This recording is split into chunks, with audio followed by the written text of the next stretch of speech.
안녕하세요. 오늘도 사연살롱을 찾아주셔서 감사합니다. 저는 올해로 29, 결혼을 준비하다 인생에서 정말 영화 같은 사건을 겪은 김다혜라고 합니다. 처음엔 너무 충격적이라 말을 꺼내는 것조차 쉽지 않았는데요. 지금은 그 일이 제 삶을 돌아보게 했고, 한편으론 사람에게 믿음이란 게 얼마나 중요한지를 깊이 새기게 해줬어요. 제 이야기를 들은 친구들이 그러더라고요. 야, 이건 진짜 영화 소재로 써도 되겠다. 네 결혼 파토 스토리는 차라리 드라마로 찍자. 그때마다 전 웃으며 말렸어요. 야, 뭐 자랑이라고 그런 걸 드라마로 찍어. 하지만 속으론 정말 그런지도 모르겠다는 생각이 들더군요. 그래서 영화나 드라마는 아니더라도 평소 엄마가 즐겨 듣던 채널의 용기내 사연을 전해봐요. 흔히 믿음, 사랑, 소망 중 제일은 사랑이다 라는 말을 하잖아요. 근데 저희 집은 좀 달라요. 믿음, 사랑, 소망 중 제일은 셋 다 있을 때라는 게 저희 집 가훈이거든요. 온 가족이 10년 가까운 세월 동안 직접 겪으며 자연스레 자리 잡았기에 더 의미가 있는 것 같아요. 사실 제가 어릴 때만 해도 가훈 같은 건 없었거든요. 그런데 제가 초등학교 3학년 무렵 아빠가 공사장에서 추락하는 사고를 당하셨어요. 형편이 넉넉했던 건 아니지만 근면 성실하신 아빠 덕분에 평범한 가정이었는데 그마저도 위태로운 상황에 놓이게 된 거죠. 4층 높이에서 떨어져 척추 손상이 심해서 하반신 마비 판정을 받았고, 의사 선생님은 엄마에게 아주 조심스레 말하셨던 게 아직도 어렴풋이 기억나요. 재활을 한다고 해도 걸을 가능성은 희박합니다. 어떻게든 일상생활이 가능하게 만드는 걸 목표로 해야 할 겁니다. 그 말 한마디가 마치 우리 집 거실에 폭탄이 떨어진 것 같았어요. 당시 저는 너무 어려 그게 무슨 뜻인지 몰랐지만 엄마가 화장실에서 몰래 울던 모습을 보면서 그저 무섭고 슬펐던 기억만 남아있네요. 여자는 약하지만 세상 모든 엄마는 강하다는 말처럼 그날 이후 엄마 얼굴에 한 번도 눈물이 맺히는 걸 본 적 없었어요. 오히려 우린 기적을 만들 거야 라는 말을 습관처럼 되뇌이셨던 덕분에 막연하게 앞으로 우리 집은 잘 될 거라는 생각이 들었던 것 같아요. 그렇게 엄마는 아빠 곁에부터 간병인이자 응원단장이자 전투병처럼 삶과의 싸움을 시작하셨죠. 당신은 분명 다시 일어설 수 있어. 우리가 있잖아. 아빠를 향해 매일 말씀하시는 엄마의 목소리에는 단 1%의 의심도 없었어요. 그리고 우리 집은 정말 그때부터 치열하게 살아야 했네요. 엄마는 엄마대로 가정을 책임지시면서 아빠가 다시 일어설 거라는 희망의 끈을 놓지 않으셨거든요. 격일로 받는 물리치료 외에 수중 재활치료나 특수근력 강화 프로그램, 분기마다 맞춤형 보조기구를 맞추기도 했고, 저녁이면 집에서 휴식을 취해도 자극을 계속 주어야 한다는 의사 말에 치료기를 렌탈하기도 했으니까요. 넉넉하지 않았던 형편에 보험금 역시 넉넉하게 받은 게 아니었어요. 그러다 보니 엄마는 낮엔 아빠 병간호를 하고 밤엔 편의점에서 일을 하시며 엄마가 하실 수 있는 모든 걸 쏟으셨던 것 같아요. 하지만 한 번도 힘들다고 티내거나 자신의 수고를 알아봐 달라는 말 한마디 하지 않는 엄마를 보니 누구나 한 번쯤 해봤을 법한 반찬 투정 한번 못하게 되더라고요. 괜히 엄마에게 미안했거든요. 엄마가 힘들게 아빠 재활에 모든 걸 쏟는다는 사실을 아빠는 한참 뒤에 알게 됐어요. 당신이 알면 자기 자신을 더 미워할까봐, 다시 걷기보다 먼저 주저앉을까봐 그래서 말 안 했어. 엄마는 힘든 자신이 아니라 절망 속에 빠져있을 아빠를 걱정하며 챙기셨죠. 아빠는 그런 엄마의 마음보다 자신의 처지에 슬퍼하셨던 기억이에요. 하지만 그때마다 엄마는 단호했어요. 당신 몫까지 내가 할게. 지금은 오직 재활에만 집중해. 그러다 보니 그 시절 저는 학원이 뭔지도 모르고 살았어요. 방과 후에는 곧장 집에 가서 아빠 곁을 지켰고, 엄마가 피곤해 보이면 조용히 방으로 들어가 불도 켜지 않고 책만 들여다봤죠. 사춘기 저에겐 없었어요. 그저 엄마를 실망시키지 말아야지 라는 생각만 했어요. 어느 날 밤 엄마가 아빠가 주무시고 난 후 혼자 앉아 계산기를 두드리는 모습을 봤어요. 어떻게 이렇게 계속 돈을 쓰면 우리가 먹고 살 수가 없을 것 같은데.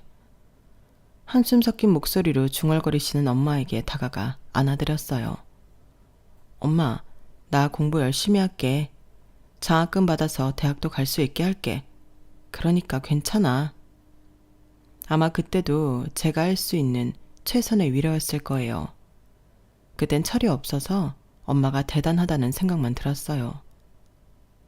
이제 와서 돌이켜보면 정말이지 그때 우리 셋 너무도 눈물겹도록 멋졌던 것 같아요.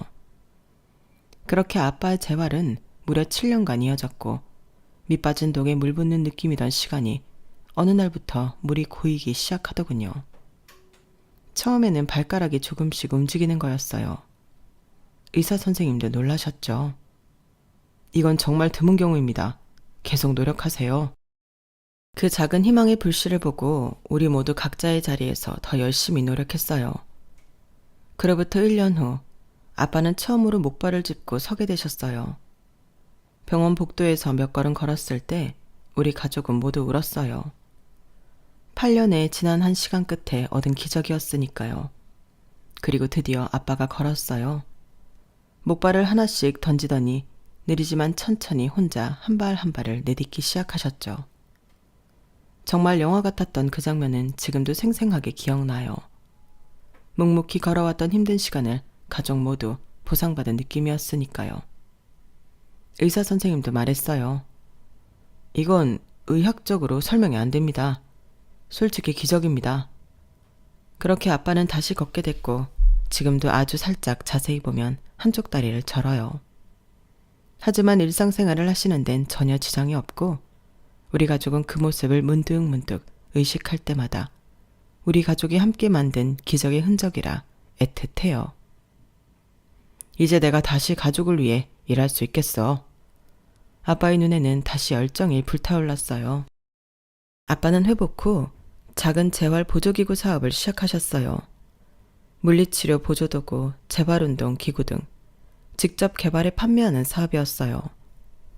본인이 직접 겪었던 불편함을 개선하고 필요한 사람에게 진짜 도움이 되는 제품을 만들겠다는 마음으로요. 내가 만든 제품의 첫 번째 소비자는 나 자신이야. 그 말처럼 아빠는 걷는 사람의 눈이 아닌 걷지 못하는 사람의 몸으로 살게 했어요.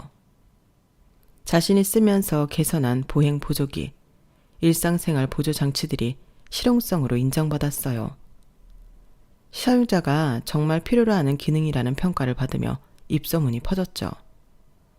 처음엔 작은 규모로 시작했지만 실제 사용자 피드백을 빠르게 반영한 제품력으로 성장했어요. 영업이 수월했던 건 아빠가 직접 겪으며 기존 제품의 단점을 보완했기 때문이었죠. 장애인 재활센터, 요양병원 등에 납품하면서 경제적으로도 점점 안정됐어요. 그 사업은 천천히 하지만 꾸준히 성장했고 경제적으로 안정이 되면서 아빠는 어느 날 수익의 30%를 재활병원과 장애인 시설에 기부하고 싶다고 말씀하셨어요. 내가 다시 일어설 수 있었던 건 힘들어도 나를 믿고 경제적 지원을 해준 가족들 덕분이야. 내가 다시 일어설 수 있다는 믿음을 보여준 사랑 덕분에 나 역시 다시 일어설 수 있다는 소망을 버리지 않을 수 있었어.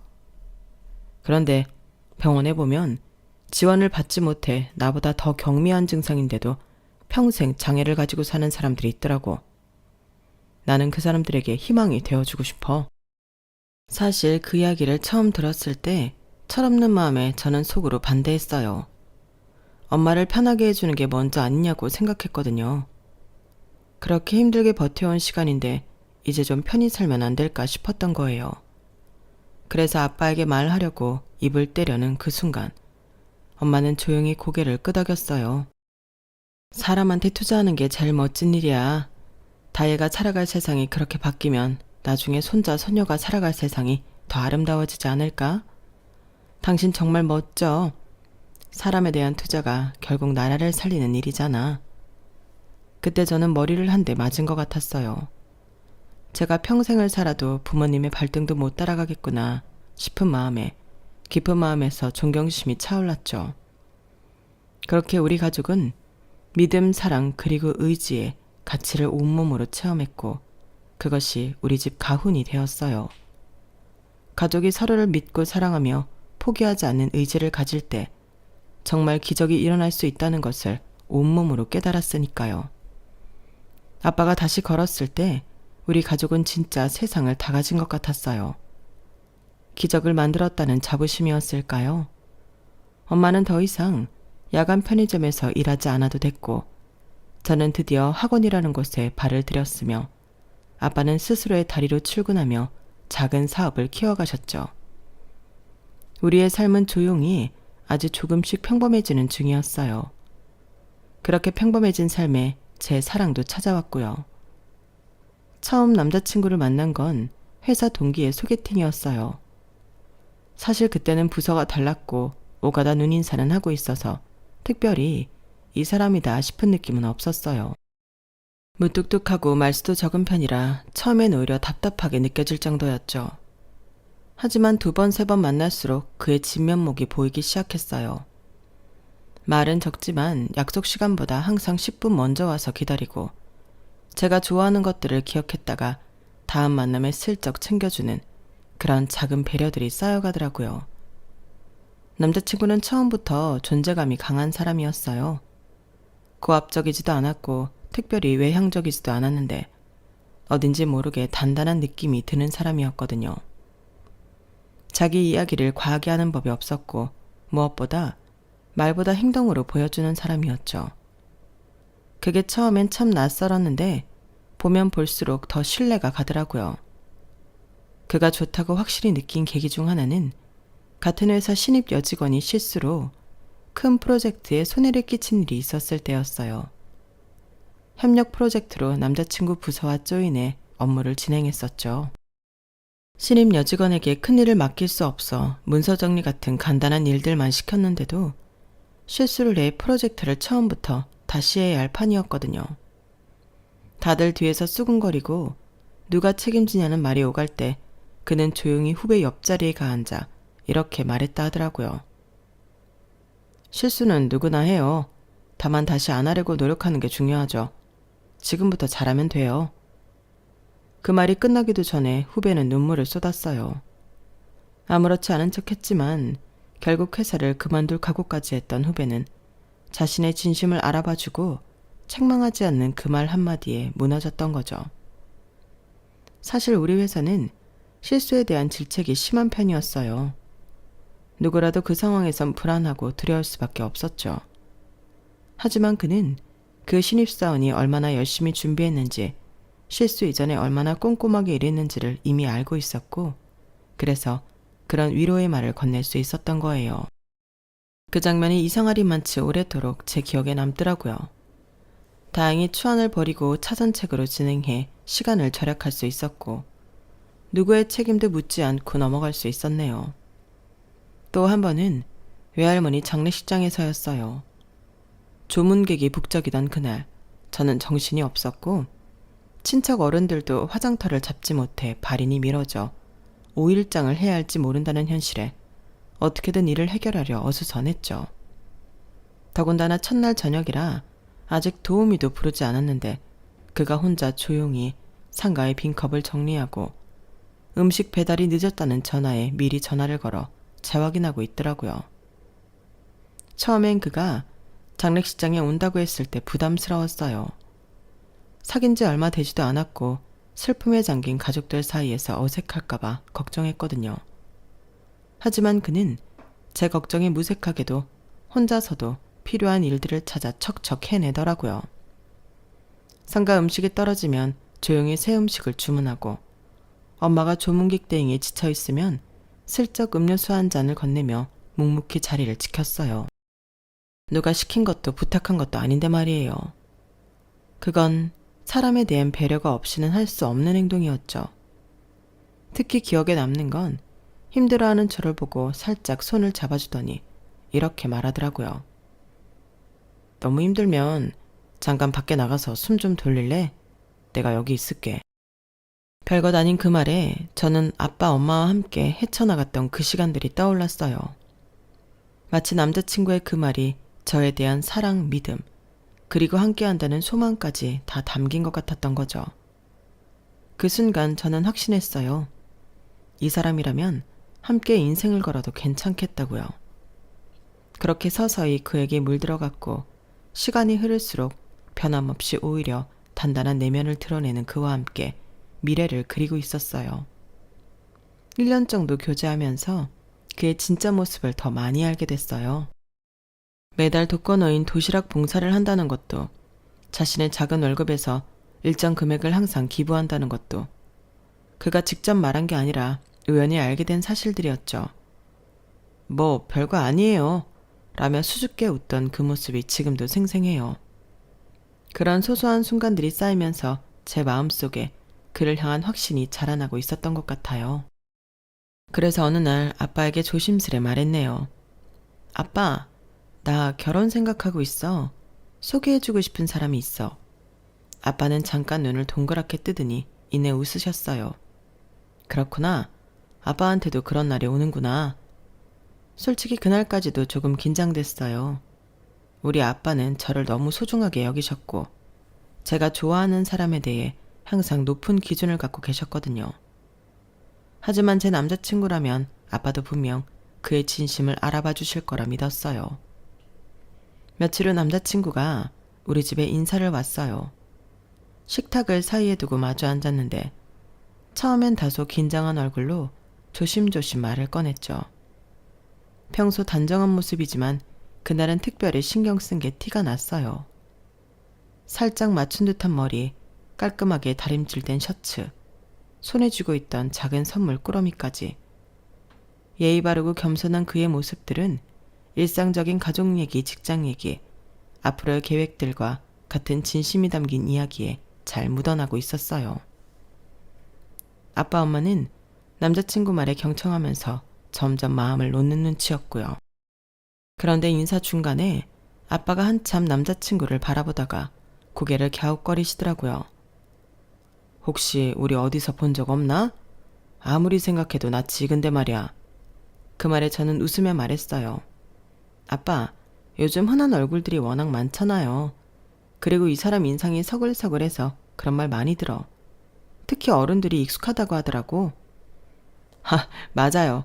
제가 잘생긴 스타일은 아닌데 어디서나 볼 수 있는 평범한 인상이라 다들 편하게 생각해 주시는 것 같아요. 그런 말 어릴 때부터 진짜 많이 들었거든요. 칭찬으로 듣겠습니다. 아빠는 여전히 시선을 거두지 않으시면서도 말했죠. 아닌데, 그냥 지나치거나 어디서 봤던 느낌이 아니라 익숙해. 꼭 오래전부터 알고 지냈던 사람처럼 말이야. 당신은 기억 안 나? 당신은 훈남이 아니라 흔남이라 그런 소리 많이 듣는다는 사람 앞에서 계속 그러기에요. 봤으면 기억나겠죠. 아니면 데자뷰 같은 거 아니에요? 우리 딸 사윗감으로 꿈에서 계속 만났다든가. 아, 그런 건가? 엄마의 농담에 우리 모두 웃었지만 저는 아빠가 계속 남자친구를 유심히 살피는 모습을 놓치지 않았어요. 마치 기억 속에서 무언가를 끄집어내려고 애쓰는 듯한 표정이었죠. 하지만 아빠는 더 이상 언급하지 않으셨고 덕분에 분위기는 다시 부드러워졌어요. 그래, 부모님은 어떤 일을 하시는가? 두 분이 같이 도매업을 하세요. 작은 창고를 운영하시고 납품하시는 일을 하시는 거죠. 많이 힘드셨겠네. 거래처 유지하는 게 쉬운 일은 아닌데. 네, 맞아요. 한때 휘청일 정도로 집이 힘들었는데 다행히 성실하신 부모님 덕분에 지금은 안정적인 생활을 하고 계십니다. 남자친구가 말하는 동안 그의 눈빛에서 부모님에 대한 존경심이 묻어나왔어요. 힘든 시절에 대해 말하면서도 불평 한마디 없이 담담하게 이야기하는 모습이 더욱 믿음직스럽게 느껴졌죠. 그래, 형제는 있고 우리는 다야 하나라 형제가 많은 집이었으면 했거든. 아, 예. 그런데 저도 외동이에요. 처음부터 외동이었던 건 아니고요. 형이 있었는데 제가 어릴 때 사고로 먼저 떠났어요. 아유, 저런. 부모님도 부모님이지만 자네도 상심이 컸겠네. 아이, 그렇죠 뭐. 저야 형제지만 부모님은 자식이니 제가 감히 어떻게 비교할 수 있겠어요. 덕분에 사춘기 없이 학업에 매진하게 되었죠. 남자친구가 형에 대해 이야기를 할 때 잠깐 그의 눈빛이 흔들리는 걸 봤어요. 오래된 상처임에도 여전히 아픔이 남아있다는 걸 느낄 수 있었죠. 하지만 그는 금세 담담한 표정으로 돌아와 대화를 이어갔어요. 이런 모습들이 제게는 더 큰 신뢰감으로 다가오는 것 같더군요. 상처와 아픔조차 솔직하게 드러낼 수 있는 그런 사람이니까요. 아빠는 고개를 끄덕이며 조용히 말했어요. 그래, 많은 걸 겪은 사람이구나. 그런 사람은 대체로 깊어. 그 마음이 중요한 거지. 그렇게 저녁은 따뜻한 분위기 속에서 마무리됐어요. 남자친구가 돌아간 뒤 저는 아빠에게 물었죠. 어때 아빠? 저 사람 맘에 들어? 너랑 닮았더라. 겉으로 눕고 있지만 눈빛에 사연이 있는 사람. 그러면서도 뚝심이 있네. 네가 왜 좋아하는지 알겠다. 그치? 저 사람하고면 뭐든 함께 해볼 수 있을 것 같아. 아빠의 허락을 받은 뒤로 결혼 준비는 빠르게 진행됐어요. 저도 남자친구 부모님께 인사를 갖고 그분들도 저를 따뜻하게 맞아주셨죠. 아버님은 남자친구 성품을 닮아 조용하신 성격이었는데 어머님은 여장부 스타일로 거침없는 분이셨어요. 그래서 남자친구가 자신이 생각한 걸 추진하는구나 싶을 정도로 남자친구가 부모님의 성격을 고르게 닮았다는 걸 느낄 수 있었죠. 특히 남자친구 아버지는 말씀은 적으셨지만 눈빛만으로도 따뜻함이 전해지는 분이셨어요. 상견례 날짜도 잡고 결혼식장도 알아보면서 정말 꿈만 같았어요. 함께 신혼집도 구경하고 가구도 고르면서 두근거리는 마음을 감출 수 없었죠. 하지만 인생이 항상 계획대로 흘러가지는 않나 봐요. 상견례를 일주일 앞둔 어느 날 아빠가 갑자기 집 근처에서 쓰러지셨거든요. 그날도 여느 날처럼 아빠는 바쁘게 움직이고 계셨어요. 혼자 병원 납품과 물품을 들고 계단을 오르시다가 중심을 잃고 그대로 주저앉으셨다고 했죠. 다행히 사람들이 많이 오가는 병원이라 발견도 빨랐고 병원까지 무사히 도착할 수 있었어요. 하지만 후유증인지 의식을 차리신 이후 갑자기 다리를 움직이지 못하셨고 며칠 후 더 심하게 절기 시작하셨거든요. 처음엔 단순 피로나 일시적인 현상이라고 생각했어요. 아빠도 괜찮다며 조금 쉬면 나아질 거라고 하셨지만 상태는 점점 악화됐죠. 결국 정밀검사를 받게 되었고 의사는 조심스레 말했어요. 과거에 손상됐던 신경이 다시 자극을 받으면서 기존에 있던 후유증이 되살아난 걸 수도 있습니다. 정밀검사를 해봐야 알겠지만 영구적인 마비 가능성도 아예 배제하긴 어렵습니다. 그 말을 듣는 순간 저는 다리에 힘이 풀려 의자에 주저앉았어요. 어렵게 재활에 성공했던 아빠가 다시 휠체어 신세를 져야 한다는 건 너무 가혹했어요. 엄마는 의사의 말을 듣고도 표정 하나 바꾸지 않으셨지만 손끝이 미세하게 떨리는 걸 보니 얼마나 충격을 받으셨는지 알 수 있었어요. 그 말을 들은 엄마는 그날 밤 혼자 병실 창밖을 보며 중얼거리셨죠. 그땐 젊었으니까 가능했지. 지금은 너무 무리하면 안 되는데. 아빠는 침대에 앉아 가만히 있다가 고개를 들어 엄마를 바라보셨어요. 그리고 담담하게 말하시더라고요. 나 한 번 해냈잖아. 두 번이라고 못할 건 없잖아. 경력직이 왜 경력직인데? 노하우도 알고 있으니 걱정할 거 없어. 우리 다혜 결혼식 때 당당히 서서 입장시켜야지. 모든 아빠들의 로망인데. 설마 내가 그것도 못하려고? 평생 휠체어 신세를 지더라도 우리 딸 결혼식 때만큼은 당당하게 두 발로 걸어갈 테니 나만 믿어. 아빠의 그 말에 엄마의 눈시울이 붉어졌어요. 그토록 힘들었던 시간을 다시 겪어야 한다는 생각에 가슴이 아팠겠지만 아빠의 의지를 꺾고 싶지 않으셨나 봐요. 엄마는 잠시 눈을 감더니 고개를 끄덕이셨어요. 알겠어. 당신 뜻이 그렇다면 이번에도 같이 가보자. 그래도 욕심 부리지 말고 천천히 해.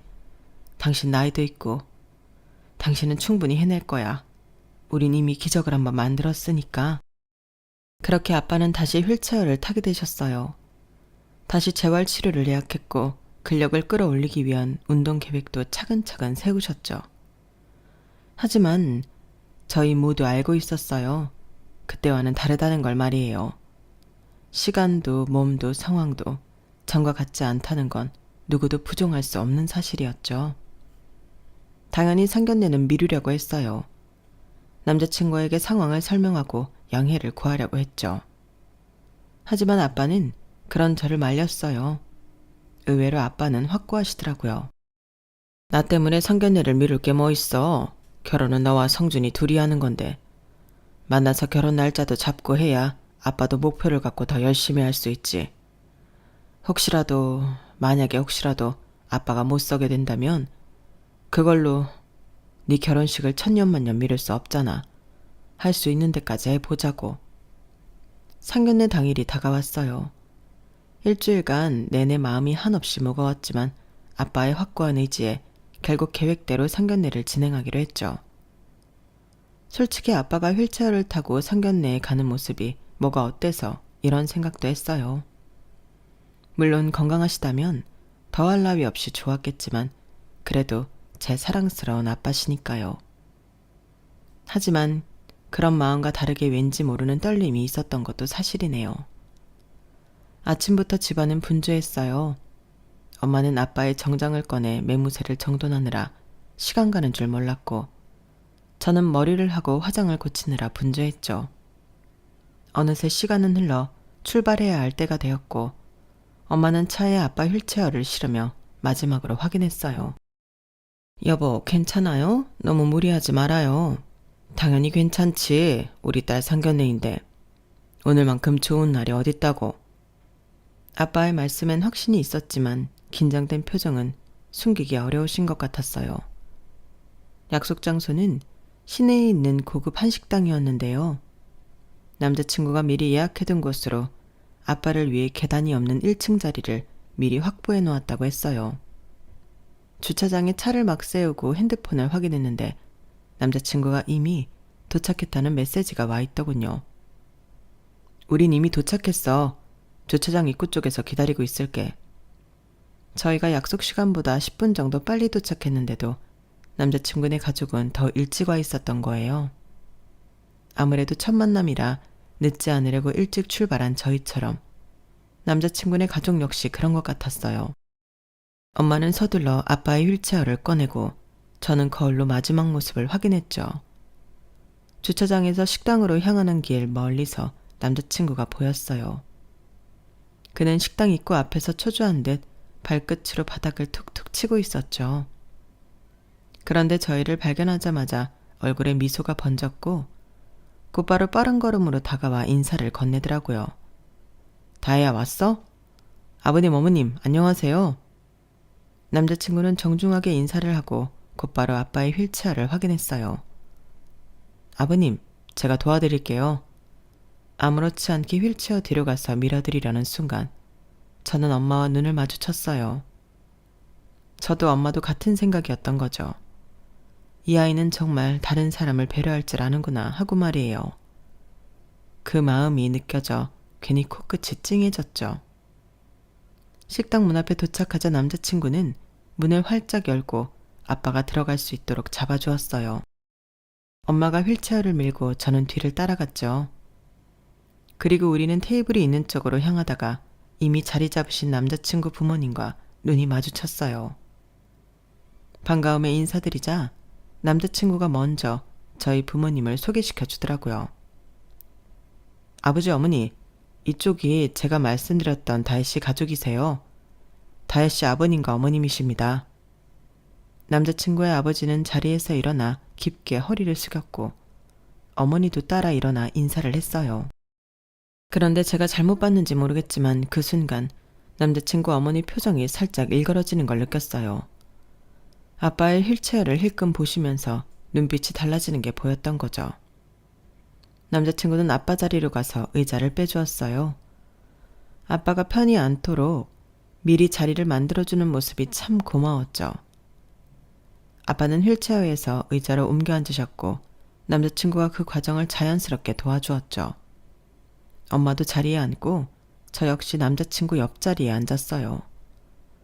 분주했던 시간이 지나고 안정을 되찾자 아빠는 기분 좋게 인사를 건네셨어요. 만나뵙게 되어 반갑습니다. 저희 딸이 항상 좋은 말을 많이 했습니다. 드디어 뵙게 되어 영광입니다. 어색한 첫인사가 오고 가고 처음 5분 정도는 간단한 날씨 이야기와 식당 분위기에 대한 대화로 흘러갔어요. 아니 흘러가려고 저희 아빠가 부단히 애쓰셨죠. 여러 가지 말씀을 하셨는데 이상하게 일방적으로 허공에 메아리 치는 기분이더군요. 무언가 잘못되는 건가 싶을 무렵 남자친구 어머니가 단호하게 말씀하셨죠.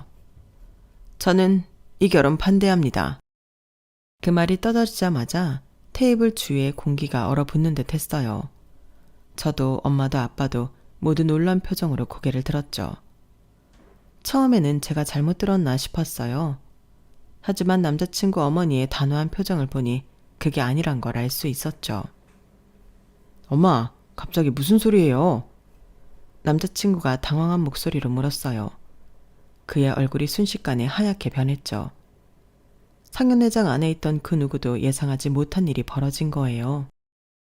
여보, 무슨 갑자기 그런 말을? 남자친구의 아버지도 당황한 듯 말을 이었어요. 하지만 남자친구 어머니는 점점 더 단호한 표정으로 말씀을 이어가셨어요. 전 아들이 평생 고생하는 꼴은 못 봐요. 정말 미안하지만 솔직히 말할게요. 같은 자식둔 입장에서 상황을 바꿔보신다면 무슨 말씀인지 이해하기 빠르시겠죠? 저는 당황스러워서 아무 말도 나오지 않았어요. 그저 어머니, 갑자기 그게 무슨 말씀이세요? 라고 겨우 물을 수 있었죠. 남자친구 어머니는 불편한 표정으로 아빠의 휠체어를 힐끗 보더니 이렇게 말씀하셨어요. 무슨 말씀이냐니? 그건 내가 묻고 싶은 말이다. 집안에 아픈 사람이 있으면 있다고 말해야지. 어느 부모가 자식이 불구덩이로 들어가는 걸 가만히 보고만 있겠니? 미리 말했다면 상견례 자리에 나오지도 않았어. 그 말을 듣는 순간 제 귀를 의심했어요. 마치 누군가가 제 얼굴을 강하게 때린 느낌이었죠. 식당의 루만 전체가 찬물을 끼얹은 것처럼 갑자기 조용해진 것 같았고 테이블에 앉은 모든 사람의 숨소리까지 들리는 듯 했어요. 남자친구 어머니는 계속해서 말을 이어가더군요. 솔직히 건강한 부모라도 나이 들면 자식들이 부담을 느끼기 마련인데 하물며 정상이 아닌 부모라면 더 나이 들기도 전부터 내 아들 등골 휙게 뻔하지 않습니까? 남자친구가 자리에서 벌떡 일어나려는 순간 아빠가 조용히 손을 들어 그를 막으셨어요. 그리고 차분한 목소리로 말씀하셨죠. 지금 제가 휠체어를 타서 그러시는 겁니까? 우리 다혜 예뻐해 주신다고 들었는데 지금 저 때문에 그런 말씀을 하시는 거 맞으신 거죠? 아빠의 목소리는 담담했지만 그 눈빛에는 깊은 상처가 스쳐가는 게 보였어요. 엄마는 아빠의 손을 꼭 잡으며 입술을 깨물고 계셨죠. 남자친구 어머니는 잠시 망설이는 듯 했지만 이내 한층 더 강경한 태도로 돌아왔어요. 꼭 그렇게 말씀하셔야 속 시원하시다면 저도 더 이상 애둘러 얘기하지 않겠습니다. 다혜가 예뻤던 건 건강한 부모 밑에서 건강하게 자랐다는 전제 하에서죠. 이렇게 두 발로 걷지 못하는 부모가 있을 줄 누가 알았습니까? 가뜩이나 마음 약한 우리 아들 지금도 쩔쩔매며 뭐 하나라도 더 도우려고 이 난린데 결혼하면 뻔하지 않습니까? 그 말을 들으며 저는 온몸에 피가 거꾸로 솟는 느낌이었어요. 남자친구는 충격받은 표정으로 어머니를 바라보고 있었고 그의 아버지는 고개를 숙인 채 한숨만 쉬고 계셨죠. 남자친구 어머니의 목소리는 점점 더 날카로워졌어요. 시대가 변하고 변했으니 며느리 들어와도 이 집 귀신되게 할 생각 없었습니다, 전. 근데 하물며 병자 돌보느라 평생 뒷바라지 않은 꼴, 그걸 보고 싶은 부모가 어디 있겠습니까? 한 집에 아픈 사람 있으면 돈은 돈대로 까지고 사람 마음은 마음대로 병드는 것인데 어떻게 그런 생각은 하나도 안 하시고 이 자리에 뭐 좋다고 나오셨는지. 남의 자식 데려다 종로로 시킬 생각하니 참 좋으셨나 봅니다. 엄마, 그만하세요. 어른들 이야기하는데 끼어드는 거 아니다. 상견례 자리가 원래 혼사 이야기가 오가는 법. 생각 있는 부모라면 다 내 마음 같은 거다. 너도 지금은 사랑에 눈멀어 그게 아니다, 상관없다 그러겠지. 그런데 그건 경험해보지 않으면 모르는 거다. 김평에 효자 없다고 사지 말짱에도 그런 말 나올 판에. 그 순간 내 귀에 피가 쏠리는 느낌이었어요. 테이블 위에 놓인 물잔이 흔들리는 게 보일 정도로 내 심장이 거칠게 뛰었죠. 시간이 멈춘 것처럼 느껴졌고 주변의 모든 소리가 멀어지는 듯 했어요. 정말 말도 안 되는 일이 벌어지고 있었어요. 제가 꿈을 꾸고 있는 건지 아니면 이게 현실인지 구분이 안 될 정도였죠. 저를 예뻐해 주시던 남자친구 어머니가 세상 다정하고 제 모든 앞으로의 미래를 함께하고 싶던 남자친구의 어머니가 저희 아빠를 경멸하는 듯한 표정으로 온갖 말들을 쏟아내고 있었으니까요. 아빠의 얼굴이 한순간 창백하게 변하는 게 보였어요. 그동안 우리 가족이 함께 이겨냈던 모든 시간이 제 머릿속을 스쳐 지나갔죠. 엄마가 밤새 일하고 아빠 병간호하던 모습, 아빠가 한 걸음 한 걸음 다시 걷기 시작했을 때 우리 모두가 흘렸던 눈물, 그 모든 순간들이 한꺼번에 밀려왔어요. 그리고 그 모든 것을 병자라는 한마디로 무시하는 이 여자를 향한 분노가 제 안에서 불처럼 타올랐죠. 남자친구가 뭔가 더 말하려는 기색이 보였지만 제가 먼저 입을 열어야 했어요. 이건 우리 가족의 문제였으니까요. 손이 떨리고 있었지만 목소리만은 단단히 나오길 바라며 숨을 깊게 들이마셨어요. 어머니, 정말 놀랍네요. 제가 직접 드리니 이해가 가요. 모두의 시선이 저에게 쏠렸어요. 남자친구 어머니의 표정에는 약간의 당혹감이 스쳐 지나갔죠. 뭐가 이해가 간다는 거니? 왜 남자친구가 이토록 배려심 깊고 따뜻한 사람으로 자랐는지요. 반면교사라는 게 이런 거였군요. 남자친구 어머니 얼굴이 순식간에 굳어졌어요. 하지만 저는 멈출 수 없었어요. 보란듯이 말씀하시는 그 모습을 보며 제 심장은 더욱 빠르게 뛰었고 머릿속은 달아올랐죠. 이런 집안이라면 아줌마가 아니라 제가 먼저 결혼 안 하겠다고 해야겠어요. 제 입에서 나온 말에 저도 놀랐지만 후회는 없었어요. 남자친구는 눈을 크게 뜨고 저를 바라봤고 엄마는 놀란 표정으로 제 손을 잡으려 했어요. 하지만 저는 이미 자리에서 일어나 있었죠. 그때였어요. 조용히 그 상황을 지켜보시던 아빠가 갑자기 룸의 문 쪽을 가리키셨어요. 손가락 끝이 살짝 떨리는 게 보였지만 그 눈빛만은 확신에 차 있었죠. 모두의 시선이 자연스레 아빠의 손을 따라갔어요. 처음엔 아무도 그곳에 누가 있는지 알아채지 못했어요. 하지만 남자친구의 아버지가 갑자기 의자에서 일어나며 놀란 목소리로 외쳤어요. 형우? 설마 너 맞니? 방금 전까지 하던 모든 대화가 멈췄어요. 남자친구의 어머니는 그 말을 듣자마자 얼굴이 백지장처럼 하얘졌죠. 그녀는 몇 번이나 입을 벌렸다 닫았다를 반복하며 겨우 말을 이었어요. 아니야. 그럴 리 없어. 그런 우연이. 그러자 문 쪽에서 한 남자가 천천히 걸어 들어왔어요.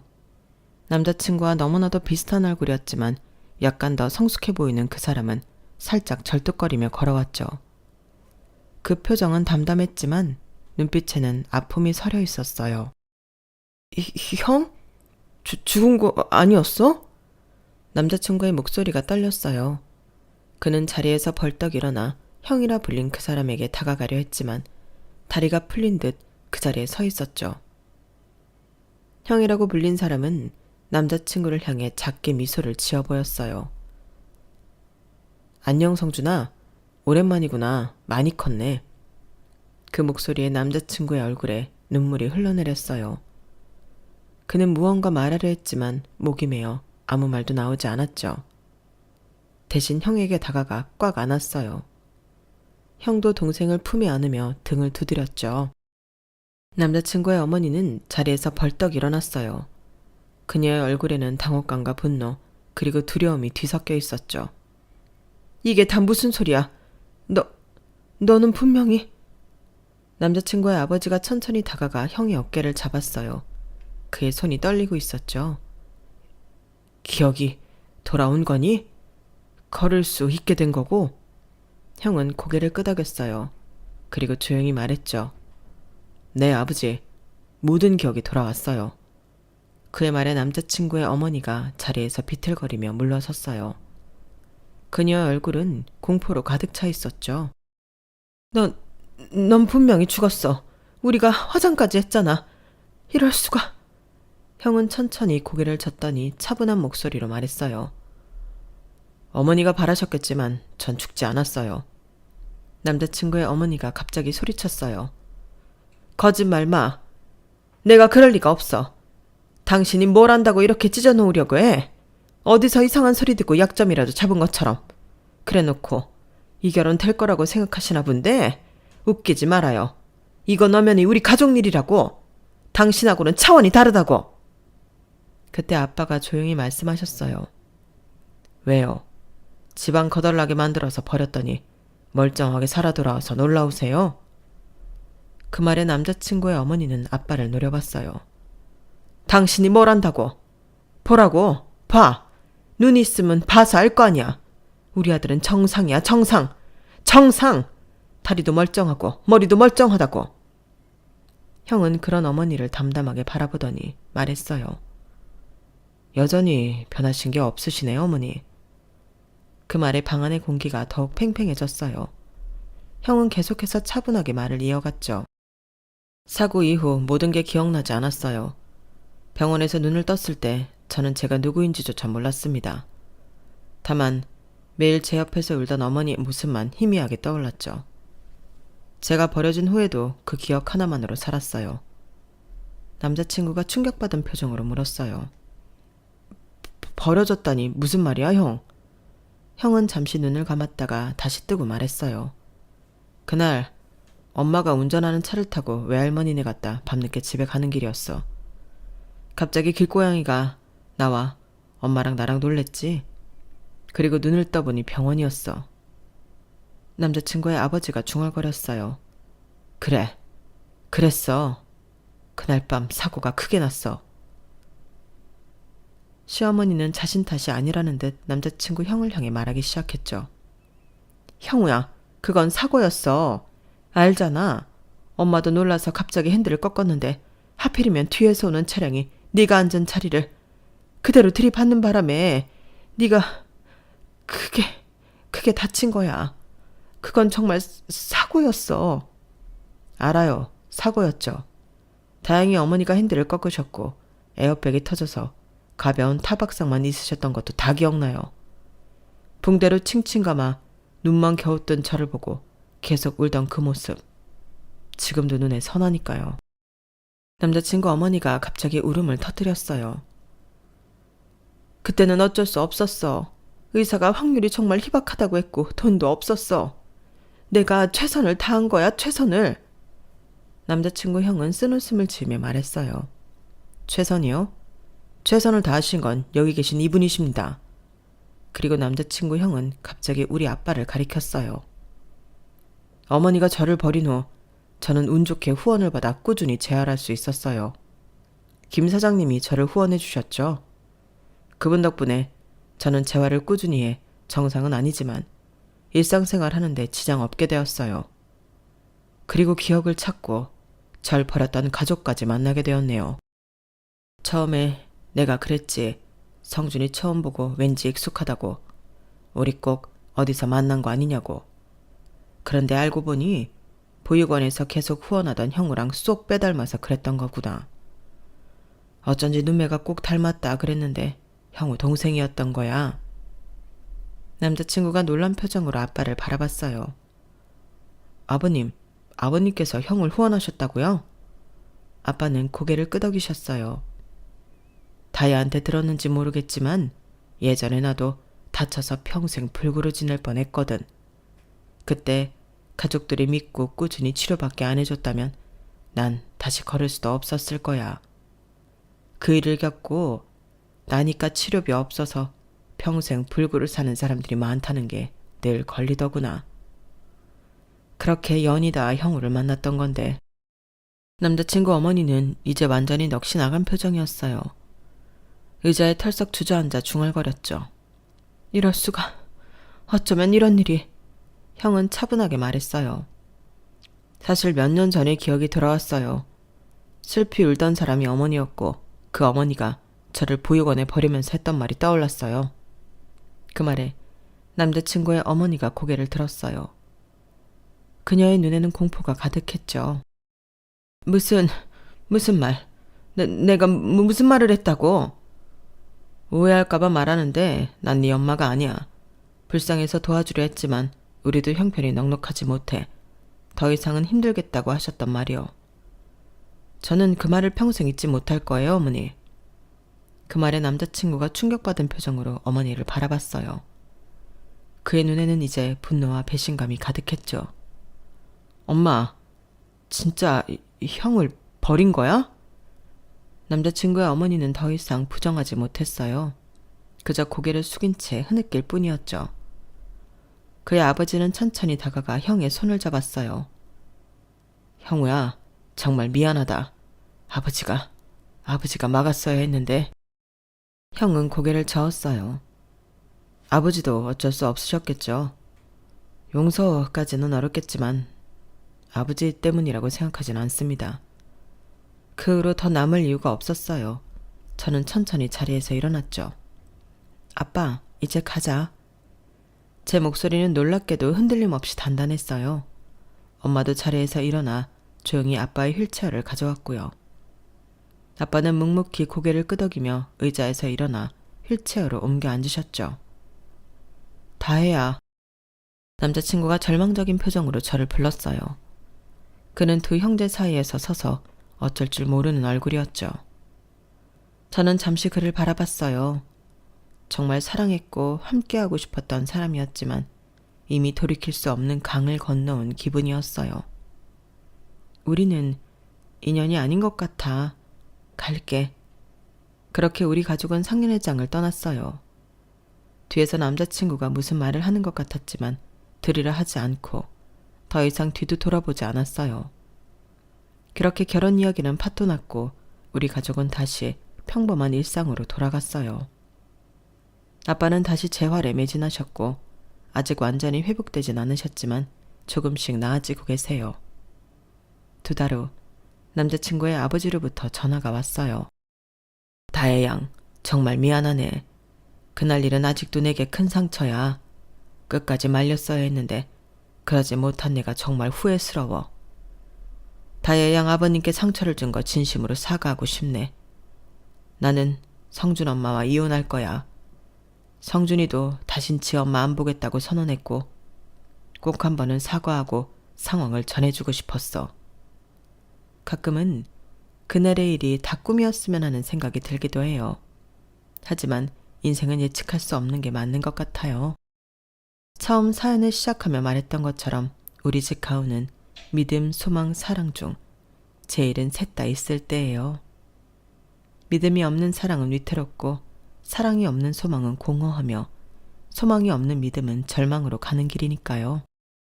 그날 상견례장에서 본 것처럼 3가지 중 하나라도 없으면 가장 소중한 관계도 한순간에 무너질 수 있다는 걸 또 한 번 겪게 되었네요. 비록 결혼은 무산되었지만 그 일을 통해 제 인생에서 가장 소중한 가치가 무엇인지 다시 한번 깨달을 수 있었어요. 그리고 훗날 제가 새로운 인연을 만날 때는 서로를 향한 믿음과 사랑, 그리고 함께하는 미래에 대한 소망이 모두 충만한 관계가 되길 바라는 마음이 더 간절해졌죠. 하지만 그런 저의 간절함과 다르게 친구들은 한편의 영화로 손색이 없다고 난리네요. 솔직한 제 속마음은 앞으로 남은 삶은 평범했으면 좋겠다는 바람이에요. 욕심 아니겠죠? 제 사연은 여기까지입니다. 들어주신 분들 모두 평범한 일상에서 행복하시길 진심으로 바랍니다. 여러분, 사연 댓글에 응원과 현명한 조언 부탁드려요. 좋아요와 구독은 저에게 큰 힘이 됩니다. 오늘도 좋은 일 가득하세요.